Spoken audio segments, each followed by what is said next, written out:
গাজীপুরের সাবেক মুক্তিযুদ্ধ বিষয়ক মন্ত্রী আকমা মোজাম্মেল হকের বাড়িতে হামলা চালিয়েছেন বিক্ষুব্ধ জনতা। এ সময় স্থানীয়রা ডাকাত সন্দেহে তাদের বেশ কয়েকজনকে আটক করে মারধর করে। এতে কমপক্ষে ২০ জন আহত হয়। গাজীপুর প্রতিনিধি অপূর্ব রায়ের তথ্যচিত্রে ডেস্ক রিপোর্ট। শুক্রবার রাত ১০টার দিকে সাবেক মন্ত্রী আকম মোজাম্মেল হকের বাড়িতে হামলা চালায় বিক্ষুব্ধ জনতা। তারা বাড়িটিতে ভাঙচুর করতে থাকে এবং আগুন লাগানোর চেষ্টা চালায়। এক পর্যায়ে গ্রামে ডাকাত হামলা চালিয়েছে বলে স্থানীয়রা মসজিদের মাইকে ঘোষণা দেয়।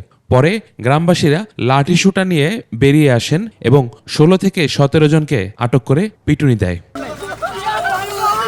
বৈষম্য বিরোধী আন্দোলনকারীরা জানান, পরিকল্পনা মোতাবেক যুবলীগ ও নিষিদ্ধ ঘোষিত ছাত্রলীগ ছাত্রদের উপর হামলা করে। ছাত্রলীগের বিভিন্ন উস্কানি দিয়ে এবং পদবি সহ, একেবারে যদি বলি নিষিদ্ধ সংগঠনের পদবি সহ তারা আছে, ওপেনলি রামদা নিয়ে তারা সেখানে প্রবেশ করে ছাত্রদেরকে হামলা করে আটকে দিচ্ছে। মূলত ছাত্ররা সেখানে গেছিল লুটপাট থেকে থামানোর জন্য। এ ঘটনার প্রতিবাদে ছাত্ররা শহরে বিক্ষোভ করে। তারা ছাত্র, তারা বৈষম্য আন্দোলন সেগুলো বইলাই খুব সুরেল যারা যেমনি পারে সেমনি কই যাওয়ার পর ভিতরে কয়েকজনকে ধরলাম আমরা।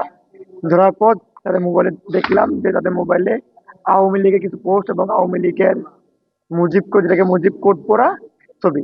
অ্যান্টিঅক্সিডেন্ট ও ফ্লেভোনয়েড সমৃদ্ধ ফ্রেশ প্রিমিয়াম টি এক কাপে কাঁপিয়ে দিন। ২০ জন আহত, তার মধ্যে ৪ জনের অবস্থা খুবই মুমূর্ষু। তাদের সাথে সাথে মেডিকেলে পাঠানো হয়েছে। সদর থানার ওসি ১ ঘন্টা ৩০ মিনিট পরে আসছিল এবং ওনার এই গাফিলতির কারণে মূলত এই পরিস্থিতি আরো বড় আকার ধারণ করছে। আহতদের উদ্ধার করে ১৩ জনকে ঢাকা মেডিকেল কলেজ হাসপাতাল ও ৬ জনকে শহীদ তাজউদ্দিন আহমেদ মেডিকেল হাসপাতালে ভর্তি করা হয়। এদিকে রাতে গাজীপুরের শহীদ তাজউদ্দিন আহমেদ মেডিকেল হাসপাতালে আহতদের দেখতে ঢাকা থেকে ছুটে আসেন কেন্দ্রীয় সমন্বয়ক হাসানাত আব্দুল্লাহ ও কেন্দ্রীয় সমন্বয়ক সার্জিস আলম। ইউসুফ হাসান নাইম, ২১ টেলিভিশন।